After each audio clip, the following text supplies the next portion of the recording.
भूख से बेहाल उस औरत के पास थोड़ा सा ही खाना बचा था, लेकिन उसने उसे भी एक कोने में छुपे चूहे को दे दिया, क्योंकि जब वो बिल्कुल टूट चुकी थी उसी चूहे ने उसे खाने का रास्ता दिखाया। खाना खाकर जैसे ही थोड़ी ताकत आई, उसकी नजर एक बॉक्स में पड़े फिज स्पिनर पर पड़ी। उसने यूं ही उसे घुमाना शुरू कर दिया, लेकिन जैसे ही स्पिनर रुका, मानो उसके दिमाग में कुछ क्लिक कर गया। उसने फौरन ऊपर लगे ठंडी हवा के मोटर की तरफ देखा और सोचा कुछ अलग। एक लोहे की रॉड उठाई और धीरे धीरे उसे मोटर के कवर में घुसाया, फिर पूरी ताकत से उसे उखाड़ने लगी। कुछ ही देर में उसने वो सुरक्षा कवर हटा दिया। अब उसने लोहे की रॉड तेज घूमती पंखी में घुसाने की कोशिश की, लेकिन झटका इतना जबरदस्त था कि रॉड उछल के दूर जा गिरी और उसका हाथ दर्द से झंझना उठा। पंखा वैसे का वैसा चलता रहा, ठंडी और गहराती जा रही थी और उम्मीदें भी खत्म होती जा रही थीं। तभी उसकी नजर उसी छोटे से चूहे पर पड़ी, जो अब भी हिम्मत से डटा था। उसका दिल पसीज गया और उसने चूहे को उठाकर अपने सीने से लगा लिया, पर हालत बिगड़ती जा रही थी। वो लगभग बेहोश होने ही वाली थी, तभी उसके हाथ बैग में पड़े एक लाइटर से टकराए। जैसे रोशनी की एक किरण जागी हो, उसने फौरन आग जलाई। छोटी सी लौ पर बड़ी राहत। उसने अपने कॉलेज का एडमिशन लेटर और किताबें जला डाली।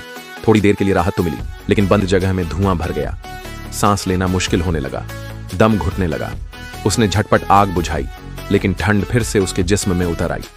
फिर उसकी नजर एक जली हुई कागज पर पड़ी, जिसमें बर्फ का घर यानी आइस हाउस की तस्वीर थी।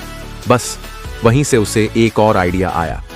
वो उठी और फ्रीजर में रखे डब्बों को एक के ऊपर एक जमाने लगी। थोड़ी ही देर में उसने एक छोटा सा शेल्टर बना लिया, जो पूरी तरह बंद तो नहीं था, लेकिन ठंडी हवा से कुछ तो बचा लेता। उसने फिर लाइटर जलाया, लेकिन ये आखिरी बार था। फ्यूल खत्म हो गया। धीरे धीरे उसका शरीर सुन्न होने लगा और वो बेहोश हो गई। कब नींद टूटी पता नहीं, लेकिन जब उठी तो देखा चूहा बिल्कुल शांत पड़ा है। वो उसे छूना चाहती थी, पर हाथ उठ नहीं रहा था। उसका हाथ बर्फ बन चुका था। हिम्मत कर उसने जोर लगाया और हाथ को खींच के बाहर निकाला। चूहे को छूते ही समझ गई, अब वो नहीं रहा। उसकी आखिरी उम्मीद भी खत्म हो चुकी थी। अब वो भी फिर से बेहोश हो गई, लेकिन किस्मत ने साथ दिया। आखिरी वक्त में उसके पिता पहुंचे और फ्रीजर का दरवाजा